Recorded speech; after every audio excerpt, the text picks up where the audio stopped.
Hey guys, Dimitris here. This is going to be a slightly different video.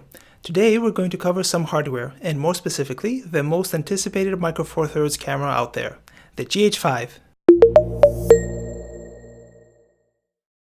Ever since it was announced back in January, everyone was impressed with the feature set.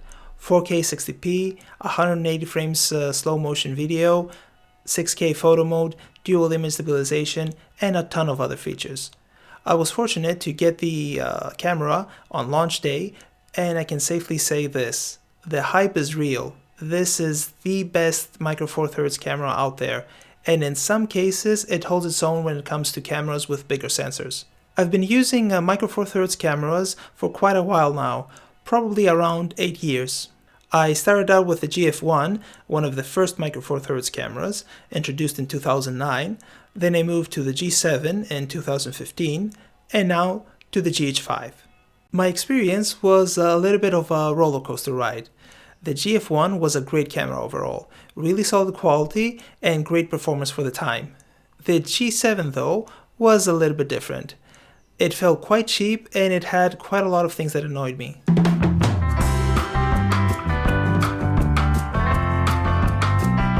Long story short, it was a disappointment for me. The GH5 though is a completely different experience. This is a feature-packed camera. Even though it doesn't have the best image quality out there, overall as a camera it's very well thought out, and as a result the drawbacks of the Micro Four Thirds sensor somehow become less important because of that. The first amazing thing about the camera is the dual image stabilization system. By combining the stabilization of the lens with the in-body one, you can get some insanely stable handheld footage. The footage here is with the lens extended all the way to 200, which is effectively 435mm cameras. It's incredible how stable this is.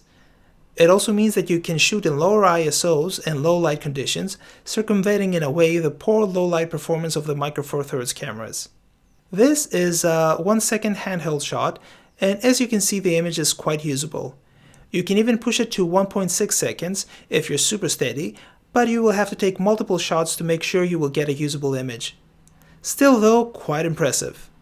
I wouldn't push it that far though. I think half-a-second shots are doable, but anything further than that and you lose quite a bit of sharpness. One of the main things that stood out to me immediately was the absence of any recording limits in video. This has completely changed the way I shoot video, and it was one of the main problems I had with the G7. The G7 had a recording limit of 30 minutes, but the main issue was the FAT32 format. After you reach 4 GB, the camera keeps going, but it's splitting the file into a new one. Instead of doing it seamlessly though, a lot of times you're missing a few seconds from your recordings. At least that's what happened to me.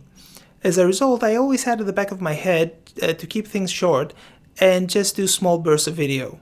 That was definitely infuriating and took me out of the flow. With the GH5, all of these issues are gone.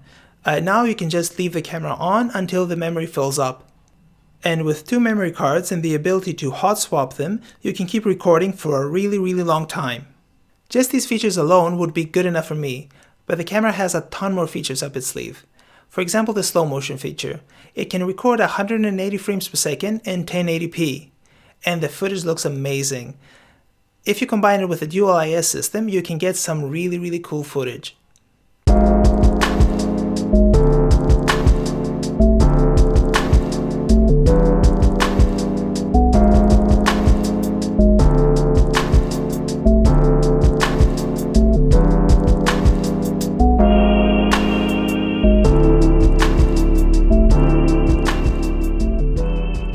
One thing to notice here though, since we're shooting 180 frames per second, the bitrate is a little bit too low for this amount of information. If you don't have a lot of stuff going on in your frame, you're good. But when you have a lot of detail in the image, things deteriorate quite fast. Hopefully YouTube's compression won't mask things here, but most of the details in the footage are destroyed. Hopefully though, we will see a bitrate boost in the firmware update scheduled for summer. Another neat feature is the 6K photo mode, which is basically video with the ability to export an 18 megapixel image out of it. You can now catch the exact moment you need with more ease. You just hit record, and at the end all you need to do is just select the best moment out of the clip. Autofocus was another major problem I had with the G7. Anything other than manual focus would just give you unusable results. The camera was constantly micro-hunting between the foreground and the background. Even though this still happens to a lesser degree in GH5, we now have more control over the behavior of the autofocus.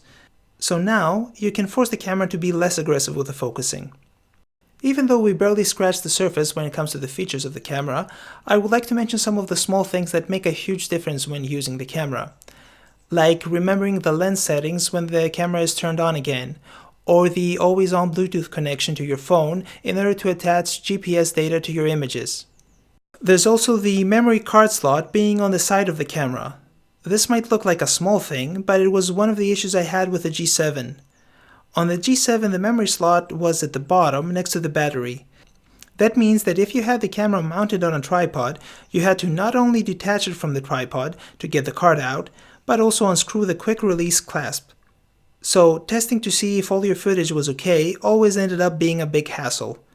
And the setup time after that got longer and longer. Now you just pop it out of the camera and you're good to go.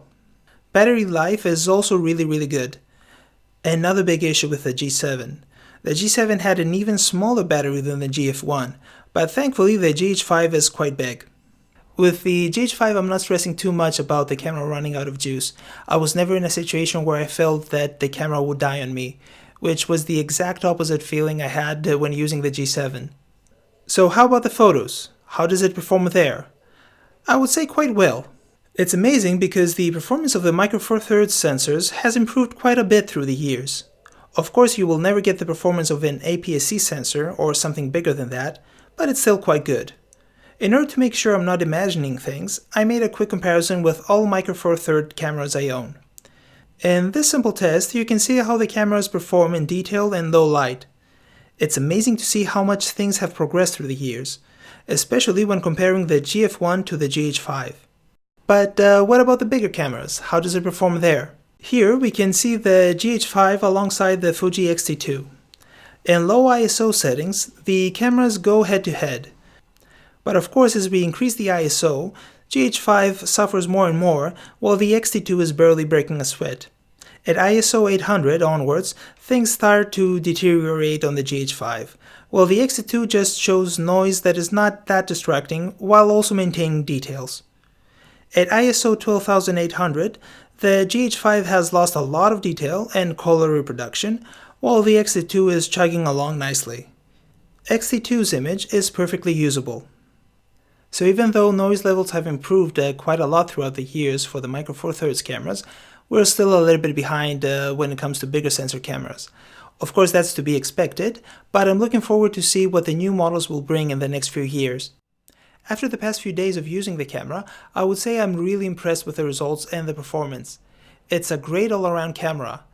Good for photos, great for video, and a ton of other small features that make a huge difference in the end.